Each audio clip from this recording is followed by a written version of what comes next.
vulnerability that we have. One of the stories I want to bring out is that of Claire Babineau-Fontenot, who's the CEO of Feeding America. Again, I'll go back to the pandemic. And on the one hand, Claire was able to set a very audacious goal. She expected all the people, there are 200 food banks all across America. She realized that 50 million Americans were food insecure, much more than what the world understood. Frankly, that some of that problem still continues, even in a developed country like America. It sometimes there's 14 million kids who are food insecure in the US. And so Claire set some very tough expectations for her team to be there, be with the people that they were serving, and at the same time, in the right setting with the right people. She was extremely vulnerable on questions for which she did not have the answer. How to design a supply chain that serves 50 million people, how to bring an experience for these people where they have less of shame or guilt, but they're actually comfortable accessing food from Feeding America or the food banks that they're part of. So designing an experience was quite important to be able to provide access to the right set of people. And these questions, she would be very, very open and not feel shy in the right setting with the right people, with the right team at the right time. So, we don't talk about vulnerability when you're in a crisis. You don't want to go in front of thousands of people and say that, you have lots of open questions. But at the same time, if you don't put those questions with your team or with the right set of people, you're not going to be able to have breakthrough answers and innovation. Again, another theme, Atul, I heard you talk about. So that's where we saw vulnerability, and vulnerability, if used rightly in the right setting, can actually be a source of strength, a source of influence. Even I'll go so far as to say a source of power. And that's what we saw, in the leaders that we studied. And this vulnerability then helped these leaders become more resilient, adapt to the changes that were happening, when something like COVID hits or something like a big change in regulations or geopolitics. We saw an incredible resilience, incredible versatility, another theme that we touch on in the book, both on the emotional side and on the intellectual side that we saw in these leaders and these institutions, Atul. Oh, that's a great point. And, I remember as a young brand manager, as brand manager for Pondss cold creams, we had the iconic opal glass jars that suddenly had to be phased out. And we were all obviously very concerned and feeling very threatened in some ways. But Mr. Narayanan was with me. We went into a meeting with our agency, with Alec Padamsi, another brilliant man of the era. And it was in a hotel room. There was just 4 or 5 of us, and identified the issues. There was supply chain issues, manufacturing issues, etc. But the real issue was the consumer perception that the heft is gone. I used to get something and how would we overcome that perception of heft? And the answer was plastic packaging with cardboard cartons, and actually it would, turned it into an advantage, turned a crisis into an advantage, which is what leaders typically do. So lots of examples like that. But in the interest of time, I want to move us to some other things that I read in your book. And the micro practices, by the way, are fantastic. All of you should really get this book. And at the back of the book, there's some micro practices, which I love because it's things everyone can implement. But I want to go to, what did you find in terms of blind spots? Where do you think, because every great leader still has some, and what is it that typically, is there a pattern, and is there something we can all as leaders prepare for?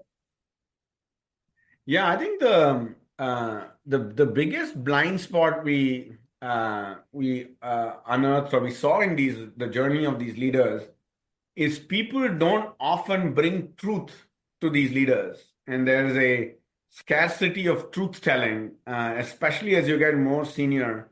Nobody wants to come and tell you the truth. And in a weird way, you can actually feel quite lonely despite leading an organization that has hundreds of thousands of people. We saw the loneliness and we saw this, the lack of truth telling. And so one of the chapters we have in the book is encourage a cadre, a spirit of truth telling in the organization. The story we have is that of a media company CEO. He came from the finance background. He was a very successful CFO and then was made the CEO. And he describes it quite openly. He was always focused on numbers and holding people accountable to performance. And with that mindset, quite often people didn't come and tell him what was really going on with customers, what were readers saying about the media company audience, what was the audience really telling them, and so he set up a network across the institution, and also he would travel a lot, and had to change his own personality because he realized that his style, his personality, his presence was actually coming in the way of truth telling. And the more, if he wanted to encourage that truth telling, he had to change his own style to ask more questions. Of course, he still held people accountable to performance, but he would not lead with that. He would lead with much more understanding audience, understanding the employees, and then get to performance afterwards. And that shift allowed him to understand the business a lot more, but also get this culture of truth telling a lot more in the organization. And that ties back to some of the micro practices that we have. Again, like you said, we have lots of them, but one that I like a lot is, as a leader, how can I be the last one to speak? So when I go to a team and a team is solving a problem, if I start by giving my answer first, immediately I'll shut down dialogue and shut down problem solving in the team. If I come in with a spirit of listening, of course, if there's a values issue or something, integrity issue, I need to speak up and call somebody out. Of course, I should do that as a leader. But when the team is genuinely problem solving, understanding the customer, or working through some design issue, how can I be the last one to speak so that I'm listening to everybody's voices, everybody feels heard. And then, of course, I'm synthesizing. I do, if needed, if the team hasn't been able to come to an answer, I as a leader, I have to set that direction.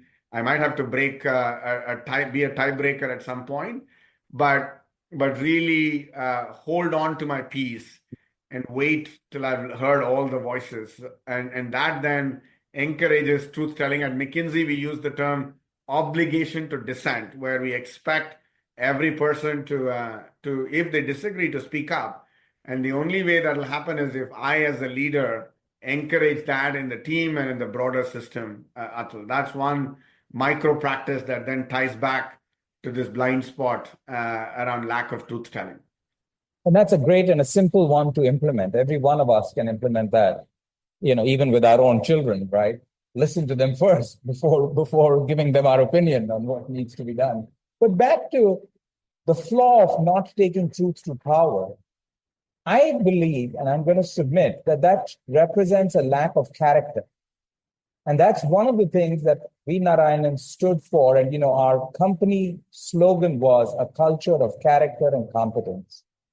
So if you have character, and I've had the fortune of working for people like Ross Perot, character is integrity. It's what you do when no one is watching, right? That's the classic definition of character.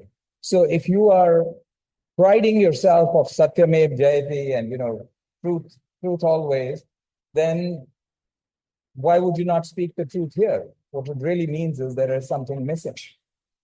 So I don't know if that's going out on a limb too far, but I would say when there isn't a truth to power, then there is perhaps lack of character. No, I agree with you. I think character is a theme that we chose not to make that explicit in the book, but completely agree with you on leading in a culture of character and competence. That resonates a lot with me. Character is a very close cousin of many of the dimensions that we touch on the book as well. And in fact, even after the book, we have just published an article. We call it Creating a Leadership Factory in the 21st Century, where we've learned a lot from the US Navy SEALs and many other institutions, not just in the business world. And even in the book, we have Admiral Eric Olson, who spent 40 years with the U.S. Navy and a lot of these armed forces. I know it's true of the Indian armed forces as well. They are great leadership factories for inculcating leadership skills, and they hold character, and it's a great system to test character, and they've defined it, they've described it, and often you make mistakes. Eric was the operational commander of the Osama bin Laden operation. He was not on the ground, but he was in DC advising the president. And he had to make a decision when the helicopter went down because they had made some mistakes in the calculation of the compound wall. They had to make a decision within a couple of minutes. He had to make his recommendation, and that comes down to all the training. It comes down to his own judgment, his understanding of everybody in the team, and then being able to quickly, even in a hierarchical system, being able to listen to the voices on the ground, what they were saying, and come to a decision very, very quickly. And that absolutely needs character and competence, as you're talking about, and also an ability to judge the character of all the people who are then giving him input to be able to make a call so quickly. And I do think it's a topic, even so many decades later. I think a topic to be studied more, to be researched more, to be understood more, to be learned more. So very much agree with you, Atul. I think that's great. And I know we're getting close to the question on our time. But I do want to call out that several of us have a services background. Ramesh is a service officer's son, as am I, and the executive director of MMA is Group Captain Vijay Kumar. So we're all in good company here. And yes, we not to say that the other professions didn't, but these are, as we've just celebrated Republic Day, we need to remember our defense services. With that, we're going to transition quickly. But before we do that, on a selfish note from all Pondss Indians, I want to ask you a question. Of all the alumni organizations in the world, I think McKinsey probably does one of the better jobs. And I don't think you guys are hitting people up for money like Yale and other colleges do. So it's not with an ulterior motive, but you do a great job of binding the alumni together. We are very proud of our Pondss alumni. As you can see, we've done some things. Any advice for us on what we could do, or any things we can learn? Or since you were almost a Pondss Indian? I don't know if I have much to add, but I think it goes back to the sense of purpose. I think what binds the McKinsey alumni are the mission and values of McKinsey, now increasingly the purpose that we have to make a positive difference to the world, and a few practices. We are big in learning orientation, giving feedback to each other, helping each other grow. So part of the reason the alumni come together is they often, in whatever roles that they go to, they tell me they don't get as many opportunities to learn and grow as leaders. So we often create environments where people can learn and grow. It could be learn about content, it could be learn about skills, it could be learning about leadership and being, whatever might be the dimension of learning. So that's one of the big things that, and through that we create a sense of belonging. So going back to what Pondss did very well, if it is a spirit of innovation, spirit of deep listening to consumers and employees, the sense of belonging and camaraderie that that you all have. I've now even seen that in the last hour. So how do you recreate that and bring that spirit of innovation, ideas, learning, etc.?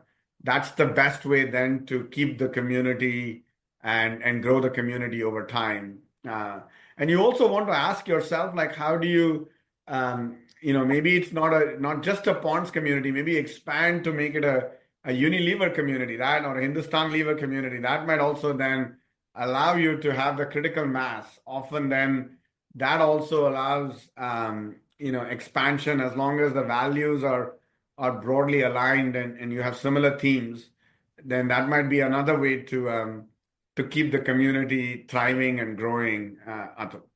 Oh, those are great suggestions. And there is actually a Unilever or a Hindustan Lever thing that we're part of. I was just doing a little bit of sibling rivalry when I was jostling with you.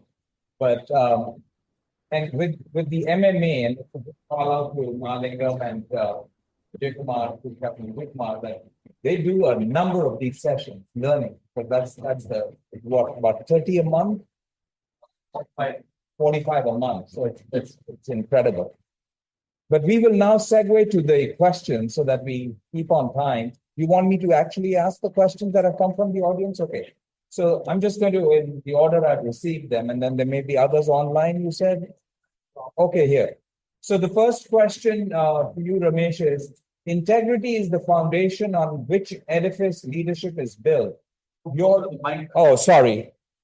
Integrity is the foundation on which edifice leadership is built. Your views on use of yoga in making effective inward journey to build integrity. It's a great question from VK Swan. I agree on I think you already touched on character, integrity and character. Absolutely, I think is foundational. I was having conversations with my professor from IIM Ahmedabad, Professor Ashok Korwar, when I was doing an event in Pune a few weeks ago. He was saying that business schools and even the broader management community probably not enough investment in helping people reflect on their own character, on their own integrity, ethics. These are all topics that often in the curriculum don't get as much attention, but are actually so important to the future. There are many ways of exploring the inner journey and like asking the questions about ourselves. Yoga is definitely broadly defined, not just the physical side, but if I define yoga in the way in which it's meant to be as a way of life, is definitely an entry point that includes diet, exercise, meditation, just a being that can help with the inner exploration. Having a teacher or a guru or a mentor is another way. I was spending some time with Anand Deshpande of Persistent Systems, incredible founder and entrepreneur, and he was talking about lots of different ways of having mentors or gurus that can then inculcate that spirit. And then the last thing I'll say is, you talked about don't waste a crisis.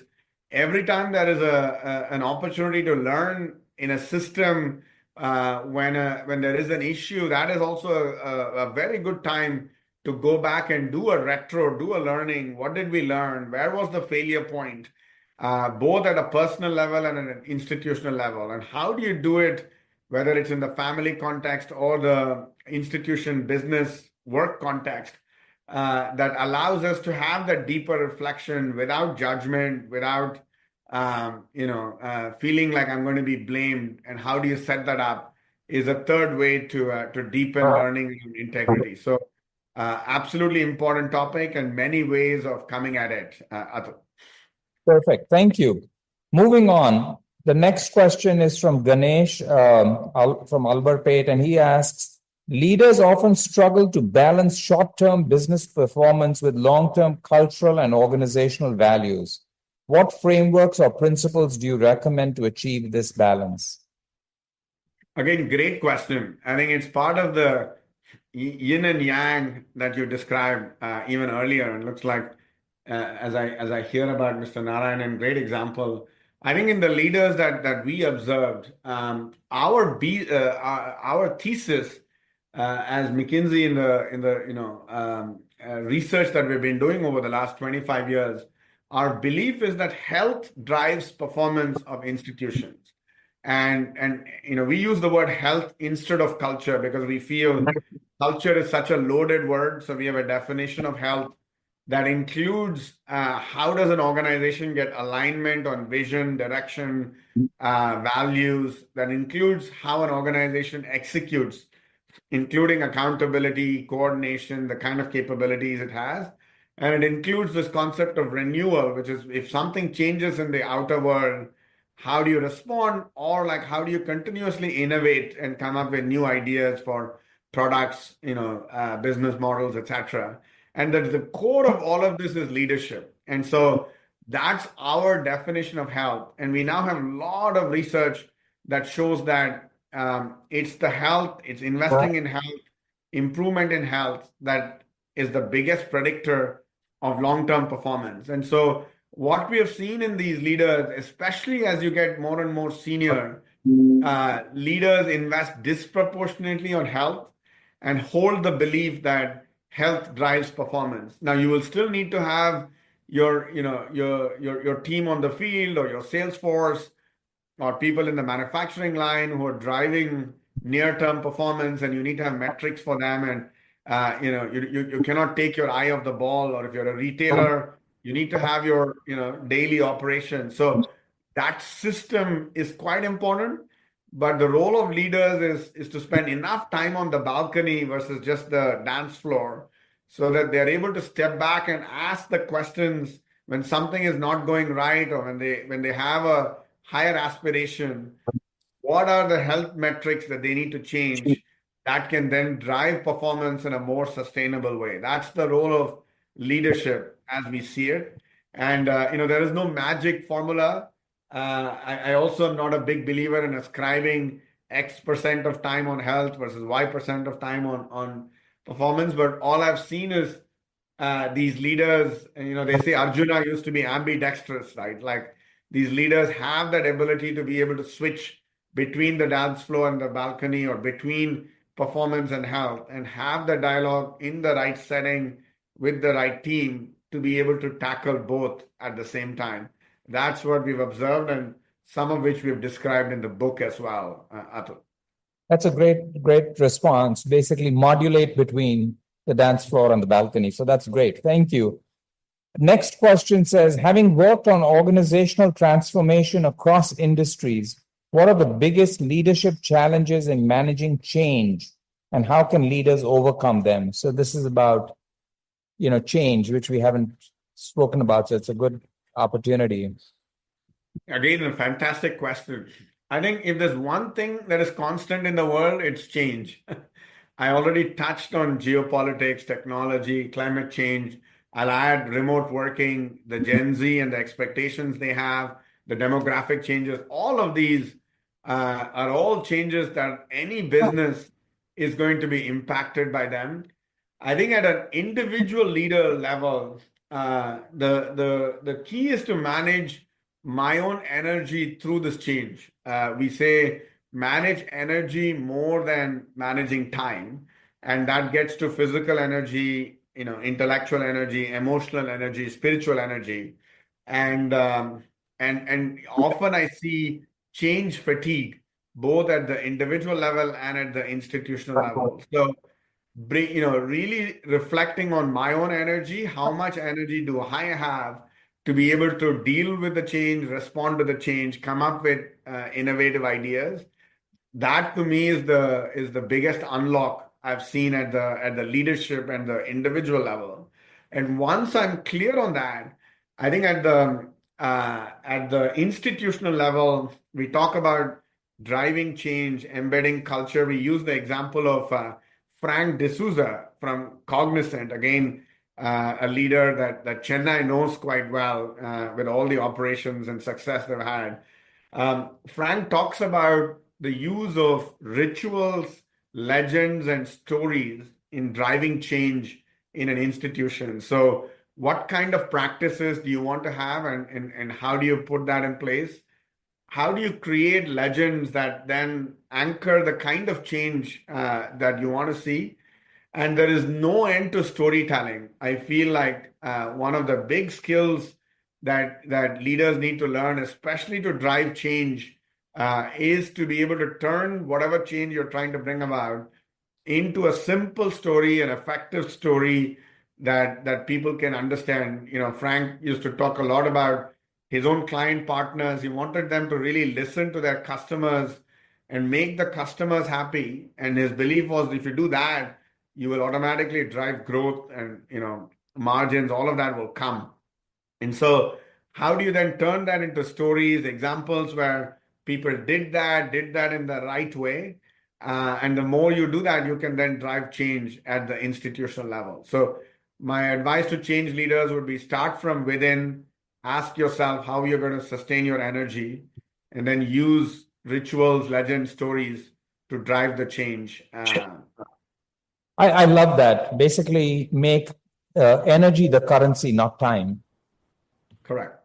And that's a great takeaway. I think everyone can kind of relate to that. I'm going to skip over some of the questions that we've covered, like blind spot. There's another one on, when there's transitions like mergers, acquisitions, and more uncertainty. And I guess it's the same, use energy and manage the change. I'm going to try and keep us on time. And there's a couple of questions that are addressed to me. I'm happy to stay on. I want to first deal with the ones on Ramesh's time. And so based, no, these are again, I have questions. I might have to be here for another hour, Captain. But here's one for you that's, or I guess it's a common one. It says, with AI and digital transformations, what strategies do you recommend for leaders to foster a culture of continuous improvement? So I think this is, trying to leverage what's obviously very topical today. So any thoughts on that, Ramesh? No, absolutely. I'm a computer science engineer by background, and over time, I was more excited about observing, understanding people, and I moved, much more towards leadership, human-centric leadership. That's what I've been doing my own research and work. Having said that, as over the last year and a half, I've actually come back to studying the impact of AI, Gen AI on leadership, on human behavior. My own belief is that the long-term change is going to be massive. I think you as a leader, you have to understand how AI is disrupting your own business. I was with a healthcare leader for dinner last night. I was asking her, where is it that she sees, the biggest disruption, and how can she dig into a few experiments and learn, even as somebody who spent 25 years in healthcare, how can she understand the use of AI and get very granular about it, so that she can drive the most impact for her patients, for her institution, in driving productivity, in driving effectiveness. We were brainstorming lots of use cases. At the same time, I don't think the role of the human in the loop is not going away. There's so much back to the integrity, character, ethics, bias, the judgment that is needed as and the governance mechanisms that I need to put in place in an institution. Those are more important than ever before. So as a leader, I need to understand what's the role of the human in the loop in driving the best experience, and the role of the human in the loop in removing bias and making the right judgment at the institutional level, and learning as well. So that, this is one area where I actually think senior leaders can learn more from the frontline or people who are entering the workforce more recently. They tend to be much more flexible with the use of technology, and how can I learn from them and still apply the judgment to pick the right use cases that can then have the most impact. I also see many organizations doing lots of pilots, but not having the courage to then pick a few areas where they can then disproportionately invest and bring the maximum impact. So this is another area where it's useful to make some choices on Where is the just the bubble and unclear impact? Where is it that you can truly get the most value and have the courage to truly invest behind those areas, Atul? That's at least what we are observing and learning, frankly, as we're working with leaders to use AI, to use technology to have the most impact. That's a great question to wrap with. And what you said, it brings us back to where we began. This could be a way to inculcate some humility, right? Learn from the people who know, and they may be the bottom of the rung, but they're smarter than us. That's absolutely right. I wanted to leave people back with the idea of human-centric leadership. At this lecture with Mr. Narayanan, who is such a role model for all of us. Thank you again for inviting me, and remind people of this idea of inside-out leadership of what is my purpose, who am I, what gives me energy, and how do I use that to inspire teams and inspire change in the world. And maybe I'll again leave with a quote from Rumi, who said that, I came into the world thinking I want to change the world. And as I became older and wiser, I realized that the only person I can change is myself. And change starts from within. I'll leave people with that thought, Atul. Brilliant. And to everyone listening online and here, I really recommend this book. It's a fantastic read. And as you've heard from Ramesh, it'll leave many thoughts inside each of you. Ramesh, thank you so much. Have a wonderful Friday and the weekend ahead, but appreciate your making the time. We're all Thank great. you for having me.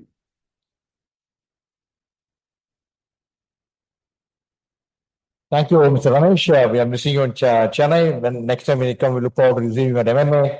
But not to think, we got a digital memento made for you. Can I have a digital memento for you, please? What we give on your behalf, we give to poor children studying in the school for spending your valuable time and come and address. We really appreciate it. As a gesture, that's what you're going to do. Thank you so much for joining us. And may I request Mr. Atul to please step forward. Mali, can you please step on President Memento to Mr. Atul?